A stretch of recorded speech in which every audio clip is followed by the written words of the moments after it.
नमस्कार दोस्तों, मैं रवि सिंह स्वागत करता हूं आपका वेदा दर्शनम चैनल की इस वीडियो में। इस वीडियो में हम चौहान वंश के बारे में पढ़ेंगे। सबसे पहले हम चौहान वंश के बारे में पढ़ रहे थे और आज हम चौहान वंश में जो जालौर के चौहान हैं उनसे संबंधित 50 प्रश्न हल करेंगे। चलिए पहला प्रश्न देखते हैं। निम्नलिखित कथनों पर विचार कीजिए। सोनगरा नाम जालौर के सोनगिरी पहाड़ पर स्थित होने के कारण बना। कीर्तिपाल चौहान नाडोल के शासक अल्हणदेव के पुत्र थे। कीर्तिपाल को अपने पिता से पैतृक जागीर के रूप में 12 गांव प्राप्त हुए थे। देखिए, इसमें जो ऑप्शन डी है वो सही हो जाएगा, क्योंकि तीनों के तीनों कथन ही यहाँ पर सत्य है। 1, 2, 3 तीनों सत्य है। जो कीर्तिपाल है उसने नाडोल की मूल शाखा से निकल करके अपनी स्वतंत्र सत्ता स्थापित की थी और स्वर्णगिरी पहाड़ी पर होने के कारण ही इनके वंशज सोनगरा कहलाए थे। अगला प्रश्न।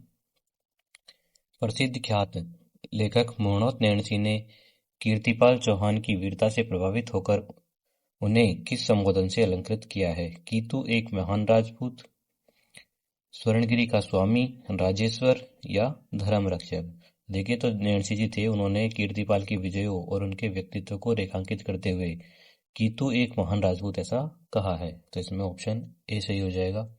और जो राजेश्वर की उपाधि है वो सुंदा शिलालेख में मिलती है। अगला प्रश्न, प्रश्न नंबर 103। कथन। कीर्तिपाल चौहान ने जालोर और सिवाना क्षेत्रों पर अधिकार कर स्वतंत्र राज्य की स्थापना की। कारण। उन्होंने जालोर के परमार शासक कुंतपाल और सिवाना के परमार वीर नारायण को पराजित किया था। देखिए, इसमें जो है दोनों ही कथन सत्य है। इसमें जो कथन ए है वो सही हो जाएगा, क्योंकि ए और आर दोनों ही सत्य है। अगला प्रश्न, प्रश्न नंबर 104। कीर्तिपाल चौहान की उपलब्धियों के बारे में कौन सा कथन सत्य है? उन्होंने मेवाड़ के शासक सामंत सिंह को पराजित कर मेवाड़ पर अधिकार किया था। उन्होंने किरातकूट केराडू के राजा आसल को युद्ध में परास्त किया था। उन्होंने चित्तौड़ के दुर्ग का जीर्णोद्धार करवाकर अपनी राजधानी बनाया। देखिए, इसमें जो है ऑप्शन ए सही होगा। 1 और 2 दोनों सही है। देखिए, कीर्तिपाल जो थे उन्होंने मेवाड़ के सामंत सिंह और किराणू को असल में हराया था।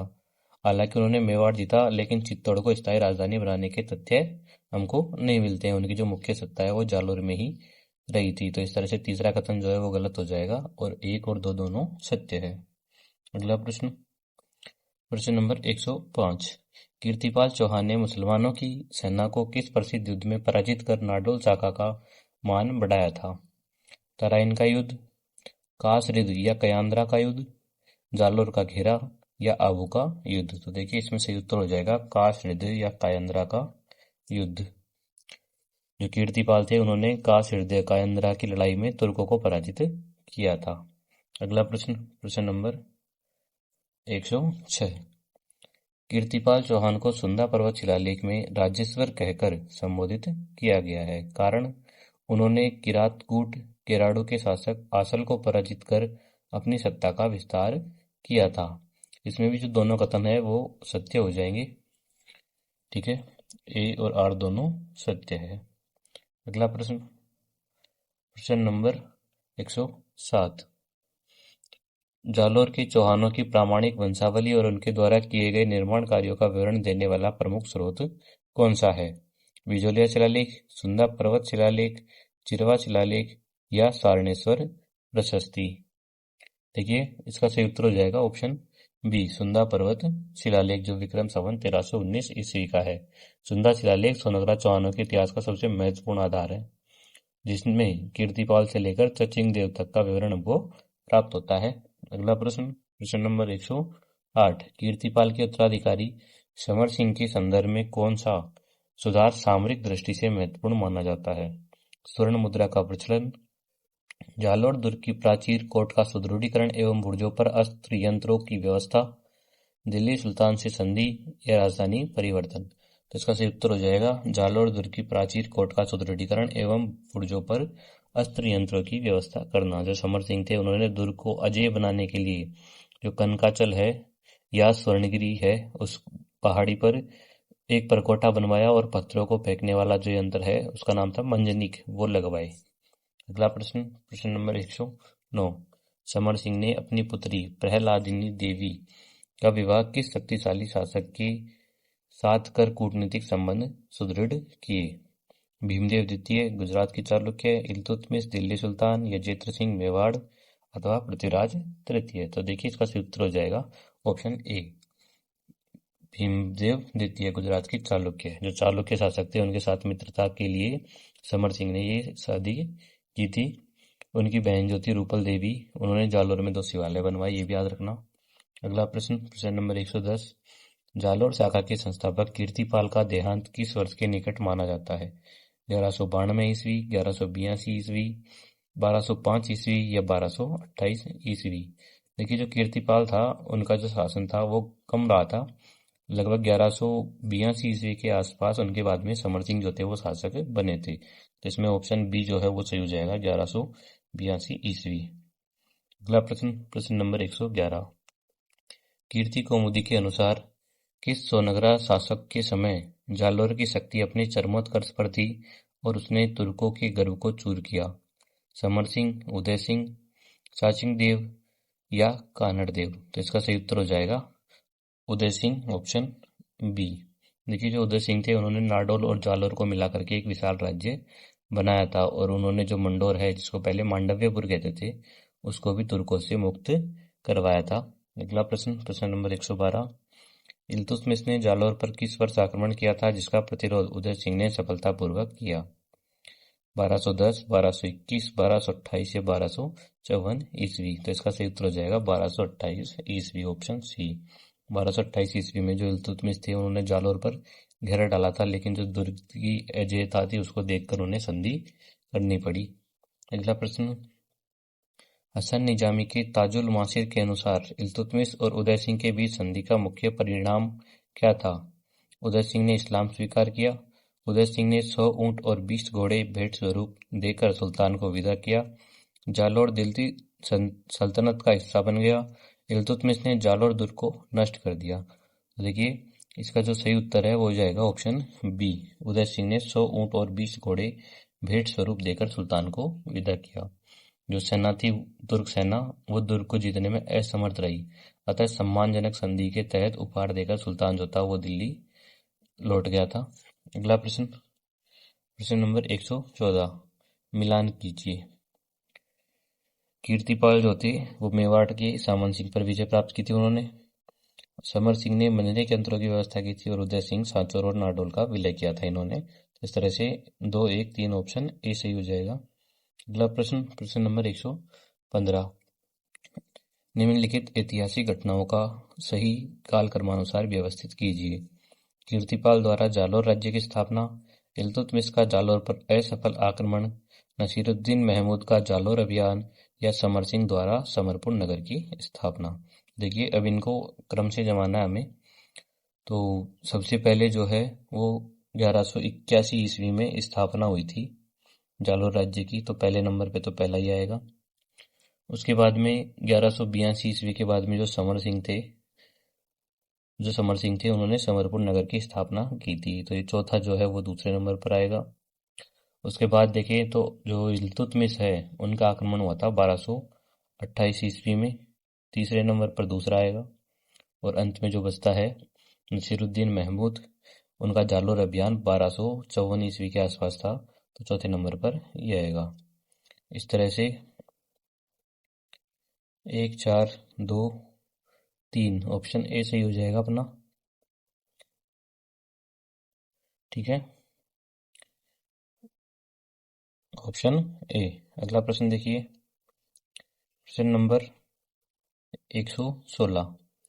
सुंदा शिलालेख के अनुसार उदय सिंह ने किन क्षेत्रों को जीतकर अपने राज्य की सीमाओं का विस्तार किया था? अजमेर, रणथंभौर, दिल्ली, नाडोल, बाड़मेर, सांचौर, मांडव्यपुर, मेवाड़, मालवा, गुजरात, केवल नाडोल और सिवाना। तो इसका सही उत्तर हो जाएगा नाडोल, बाड़मेर, सांचौर और मांडव्यपुर, ऑप्शन बी। नाडोल जो थे उनको उन्होंने सोलंकी प्रभाव से मुक्त कराया था, और बाड़मेर सुराचंद, राठरिद और रामचरण को भी जीता था। अगला प्रश्न, प्रश्न नंबर 117, किस ऐतिहासिक ग्रंथ के अनुसार 1254 ईस्वी में सुल्तान नसीरुद्दीन महमूद ने उदय सिंह पर आक्रमण किया परंतु उसे परास्त होकर लौटना पड़ा? नैणसी की ख्यात, कान्हड़देव प्रबंध, हम्मीर महाकाव्य या पृथ्वीराज रासो? देखिए इसका जो सही उत्तर है वो हो जाएगा कान्हड़देव प्रबंध, ऑप्शन बी। जो कान्हड़देव प्रबंध है उसके अनुसार नसीरुद्दीन महमूद का अभियान जो था वो उदय सिंह की शक्ति के सामने विफल रहा था। अगला प्रश्न, प्रश्न नंबर 118, मिलान करना है हमें। देखिए जो उदय सिंह है वो कान्हड़देव प्रबंध में उनका उल्लेख मिलता है। जो कान्हड़देव है वो कीर्ति कौमुदी से संबंधित है और जो कीर्तिपाल है वो नैणसी की ख्यात से संबंधित है। एक मिनट देखिएगा। प्रश्न नंबर 118, इसमें जो सही उत्तर है वो उत्तर ए होगा, ये नहीं होगा। जो उदय सिंह है वो कीर्ति कौमुदी से संबंधित है। कान्हड़देव जो है वो कान्हड़देव प्रबंध से संबंधित है। कीर्तिपाल जो है वो नैणसी की ख्यात से संबंधित है। इस तरह से ऑप्शन ए सही हो जाएगा। अगला प्रश्न देखिए, प्रश्न नंबर 119, जालोर के शासकों का सही वंशावली क्रम पहचानिए। कीर्तिपाल, उदय सिंह, समर सिंह, सचिंदेव। कीर्तिपाल, समर सिंह, उदय सिंह, सचिंदेव। उदय सिंह, समर सिंह, कीर्तिपाल, सामंत सिंह। समर सिंह, कीर्तिपाल, उदय सिंह, कान्हड़देव। तो देखिए जो सबसे पहले कीर्तिपाल आएंगे, फिर समर सिंह, फिर उदय सिंह। इस तरह से देखे तो ऑप्शन बी जो है वो सही हो जाएगा अपना। इसमें ऑप्शन बी सही होगा। अगला प्रश्न, प्रश्न नंबर 120, उदय सिंह ने अपने धार्मिक उदारवाद का परिचय देते हुए किन मंदिरों का निर्माण करवाया था? सुंदा माता का मंदिर, 2 शिवालयों का निर्माण, जैन वसई मंदिर, आशापुरा माता का मंदिर। तो इसका जो सही उत्तर है वो हो जाएगा ऑप्शन बी, 2 शिवालयों का निर्माण। अगला प्रश्न देखिए, प्रश्न नंबर 121, उदय सिंह की शक्ति का विश्लेषण।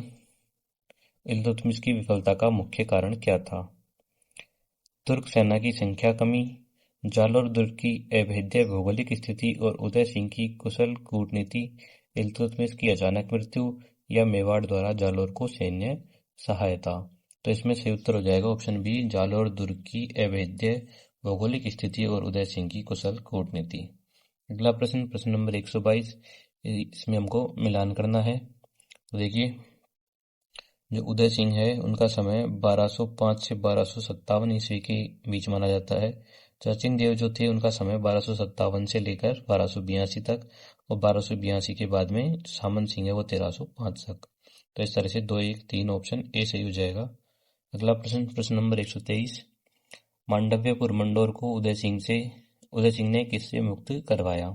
प्रतिहारों से, मुसलमानों या तुर्कों से, गुहिलों से अथवा परमारों से? तो इसका सही उत्तर हो जाएगा तुर्कों से, ऑप्शन बी। अगला प्रश्न देखिए, प्रश्न नंबर 124, उदय सिंह के पुत्रों के नाम क्या थे जो उनके बाद सत्ता के उत्तराधिकारी बने? कान्हड़देव और वीरमदेव, चाचिंगदेव और चामुंडराज, मालदेव और वीरम, जसीवर और करमसिंह। तो देखिए इसका सही उत्तर हो जाएगा चाचिकदेव और चामुंडराज, ऑप्शन बी। अगला प्रश्न देखिए, प्रश्न नंबर 125, सुराचंद और रामसेन क्षेत्र किस आधुनिक जिले के अंतर्गत आते हैं जिन्हें उदय सिंह ने विजित किया था? बीकानेर, जालोर बाड़मेर क्षेत्र, चित्तौड़गढ़ या जैसलमेर? तो इसका सही उत्तर हो जाएगा जालोर बाड़मेर क्षेत्र। अगला प्रश्न, प्रश्न नंबर 126, चाचिंगदेव के शासन में दिल्ली के किन सुल्तानों ने जालोर की शक्ति के कारण वहां आक्रमण करने का साहस नहीं किया? अलाउद्दीन खिलजी और जलालुद्दीन, नसीरुद्दीन, महमूद और बलबन, इल्तुतमिश और रजिया अथवा कुतुबुद्दीन ऐबक? तो इसका सही उत्तर हो जाएगा ऑप्शन बी। देखिए जो चाचिंग देव थे उनके समय पे बलबन जो था वो दिल्ली का सुल्तान था, लेकिन चाचिंग देव जो थे उनकी सैन्य प्रतिष्ठा के कारण सीधा संघर्ष वो नहीं कर पाए। इस तरह से ऑप्शन बी जो है वो यहाँ सही हो जाएगा। अगला प्रश्न देखिए, प्रश्न नंबर 127, विक्रम संवत 1312 में छाचिंग देव ने सुंदा पर्वत पर किस प्रसिद्ध मंदिर का निर्माण करवाया था? आशापुरा माता का मंदिर, चामुंडा देवी का मंदिर, जीण माता का मंदिर या ब्राह्मणी माता का मंदिर। तो देखिए उन्होंने वहां पर माता का देवल और सुंदा शिलालेख भी लगवाया था। तो उन्होंने चामुंडा देवी जो थी उनका देवालय वहां पर बनवाया था। ऑप्शन बी जो है इसका सही उत्तर हो जाएगा। अगला प्रश्न, प्रश्न नंबर 128। कथन छचिंग देव और उनकी कूटनीतिक शक्ति से पड़ोसी राज्यों के साथ वैवाहिक संबंध स्थापित किए। कारण आर, उनकी मुख्य रानी पद्मिनी आबू के परमार राजा उदय सिंह की पुत्री थी। देखिए इसमें जो दोनों ऑप्शन है वो दोनों ऑप्शन सही हो जाएंगे। ए और आर दोनों सही है, आर की सही व्याख्या है। ऐसा कहा जाता है कि जो छचिंग देव थे उनकी 7 रानियां थी, जिनमें सबसे प्रमुख पद्मिनी थी और उनके पड़ोसी राज्यों के संबंध जो है वो ये दर्शाता है कि उनकी 7 रानियां थी। अगला प्रश्न, प्रश्न नंबर 129। छाचिंग देव के संदर्भ में निम्नलिखित में से कौन सा कथन असत्य है? उन्हें सुंदा शिलालेख में महाराजा धीराज कहा गया है। उन्होंने समरपुर नगर की स्थापना की। उन्होंने सुंदा पर्वत पर माता का देवल बनवाया। यहाँ पर माता माता 2 बार लिख दिया है, माता माता इसमें लिखना चामुंडा माता का, ठीक है। उन्होंने चामुंडा माता का देवल बनवाया। उनके समय जालौर की सीमाएं सुरक्षित रही। देखिए इसमें जो ऑप्शन बी है वो गलत हो जाएगा, क्योंकि जो समरपुर नगर है उसकी स्थापना छाचिंग देव ने नहीं, उनके पिता समर सिंह ने की थी। तो इस तरह से ऑप्शन बी जो है वो इसका उत्तर हो जाएगा। अगला प्रश्न, प्रश्न नंबर 130। सामंत सिंह के शासनकाल 1291 ईस्वी में किस सुल्तान की सेना ने सांचौर तक आक्रमण किया था, जिसे पीछे धकेल दिया गया? अलाउद्दीन खिलजी, जलालुद्दीन फिरोज खिलजी, बलबन या मोहम्मद तुगलक। देखिए जो जलालुद्दीन थी उनकी सेना सांचौर तक आ गई थी, जिसको मेवाड़ के सारंगदेव की सहायता से सामंत सिंह ने विफल किया था। तो इसमें ऑप्शन बी जो है वो सही हो जाएगा, जलालुद्दीन फिरोज खिलजी। अगला प्रश्न, प्रश्न नंबर 131। सामंत सिंह ने खिलजी आक्रमणों के बढ़ते खतरे को देखते हुए अपने जीवित रहते ही राजकार्य अपने पुत्र कानड़ देव को कब सौंप दिया था? 1282 ईस्वी, 1305 ईस्वी, 1296 ईस्वी या 1290 ईस्वी। तो देखिए इसका सही उत्तर हो जाएगा 1296 ईस्वी या विक्रम संवत 1353। अगला प्रश्न, निम्न कथनों पर विचार करें। इसमें हमको सत्य सत्य देखना है। देखिए छाचिंग देव का जो देहांत है वो विक्रम संवत 1333 या 1339 के मध्य हुआ था। सामंत सिंह ने अलाउद्दीन खिलजी से संधि कर ली थी। सुंदा शिलालेख छाचिंग देव के काल का है। देखिए तो इसमें जो उत्तर है वो हो जाएगा ऑप्शन सी, केवल 1 और 3 सत्य है। जो दूसरा है वो गलत हो जाएगा, क्योंकि सामंत सिंह ने संधि नहीं की थी, बल्कि अपने जो पुत्र थे उनको शक्ति सौंपी थी ताकि खिलजी जो है उसका मुकाबला किया जा सके। तो इसमें ऑप्शन जो 2 है वो गलत हो जाएगा और 1 और 3 सत्य है, तो ऑप्शन सी, ठीक है। अगला प्रश्न, प्रश्न नंबर 133। छाचिंग देव किन उपाधियों से विभूषित किया गया है? महाराजा धीराज और राजेश्वर, हिंदुआ सूरज, सुल्तान ए हिंद या मेवाड़ का मारतंड। तो इसका सही उत्तर हो जाएगा महाराजा धीराज और राजेश्वर, ऑप्शन ए। अगला प्रश्न, प्रश्न नंबर 134। कथन सामंत सिंह 1296 ईस्वी में कानड़ देव को सह शासक नियुक्त किया। कारण जालौर दिल्ली से गुजरात जाने वाले मुख्य मार्ग पर स्थित था, जिससे खिलजी आक्रमण की प्रबल संभावना थी। तो यहाँ पर दोनों ही सही हो जाएंगे, क्योंकि जालौर जो है उसकी भौगोलिक स्थिति उसके लिए सबसे बड़ा संकट का कारण थी, जिसको सामंत सिंह ने भोग लिया था और अपने जो पुत्र थे कानड़ देव उनको सहशासक नियुक्त कर दिया था। तो ए और आर दोनों सही है और आर जो है वो एक ही सही व्याख्या करता है। अगला प्रश्न, प्रश्न नंबर 135।